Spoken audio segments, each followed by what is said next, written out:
Oke, jadi No Buy Challenge itu sebuah challenge yang lagi trending di sosial media di mana orang-orang itu mau mencoba untuk menahan ya. Jadi challenge-nya itu adalah nahan hasrat atau keinginan mereka untuk spending, untuk belanja gitu.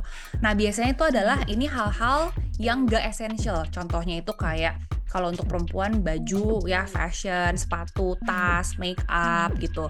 Jadi hal-hal yang sebenarnya tuh kamu bisa menahan untuk spending. Nah, kamu challenge-nya adalah untuk nggak melakukan pembelian itu, nggak melakukan transaksi. Ini bagus banget untuk ngebantu anak-anak muda ya, terutama generasi Z gitu mungkin, biar mereka itu ngerasa ada temen gitu, ada komunitasnya untuk bisa melakukan challenge ini gitu. Jadi menurut aku ini salah satu hacks yang bisa bantu mereka secara psikologis untuk jaga diri dan juga jaga spending finansialnya biar nggak bablas gitu, biar nggak belanja-belanja terus gitu.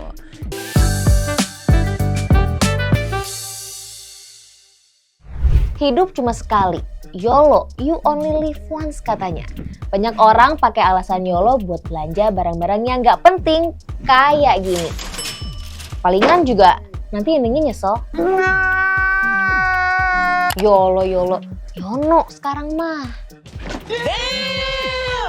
Bukan nama orang ya, tapi nama bapak gue. Enggak dong. Enggak. YONO itu adalah istilah yang lagi populer juga nih sekarang. Artinya you only need one. Ya artinya lo cuma butuh satu sebenarnya. Maksudnya beli barang atau kebutuhan ya kalau emang cuma butuh satu ya udah cukup.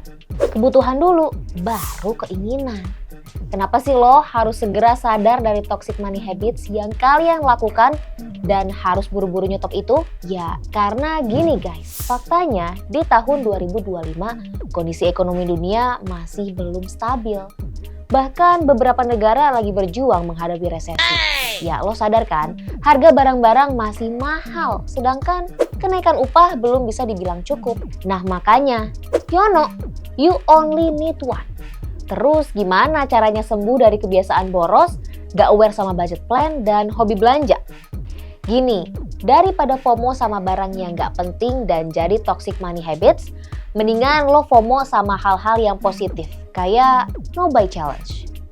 Tren ini tuh rame banget di awal tahun ini, terutama di waktu ada rencana kenaikan PPN 12%.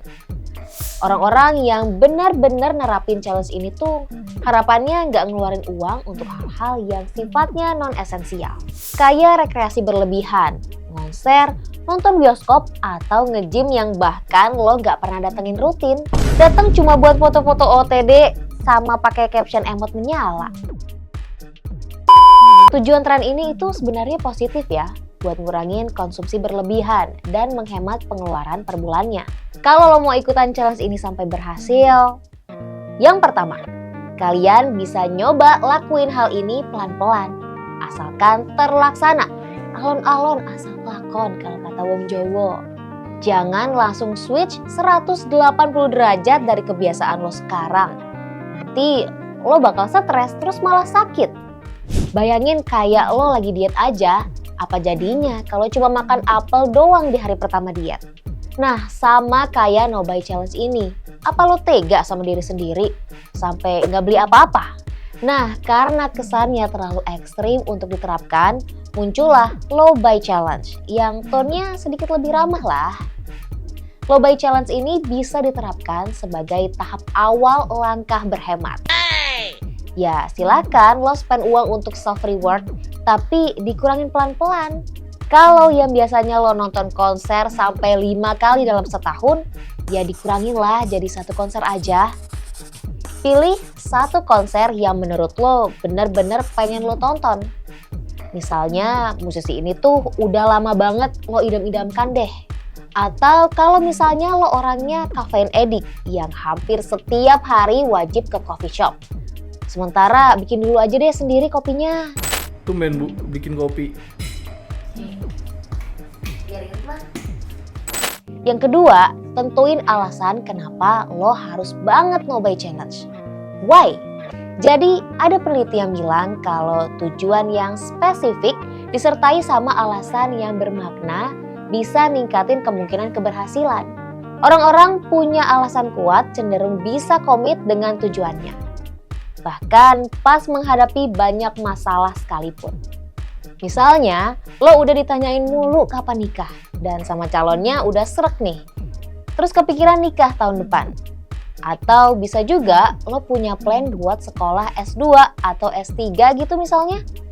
Atau lo cuma sekedar mau memperbaiki kondisi keuangan lo yang gitu-gitu aja setiap tahunnya.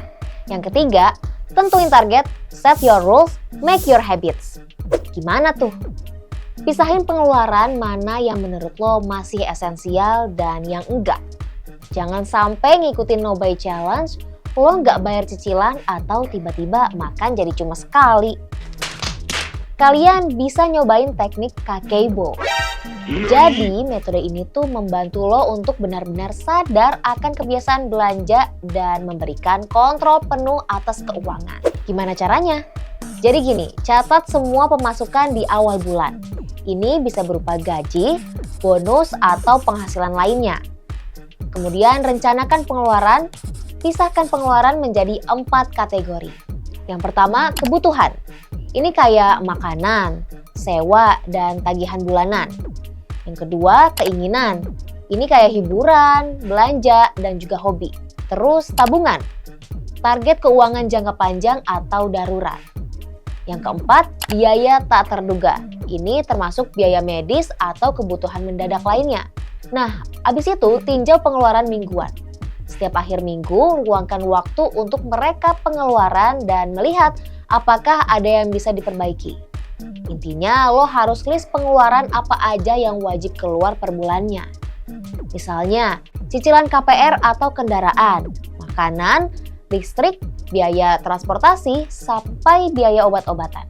Nah, lo bikin deh aturan lo sendiri. Misalnya, bulan ini mau mulai no buy challenge. Ya udah, bulan ini nggak usah keluarin uang buat beli barang-barang di luar kebutuhan wajib tadi. Aturan yang pertama misalnya, wajib masak setiap hari, alias nggak beli makanan di luar ya, saat weekday. Nah, pas weekend bolehlah sekali beli makan di luar. Tapi sekali aja ya.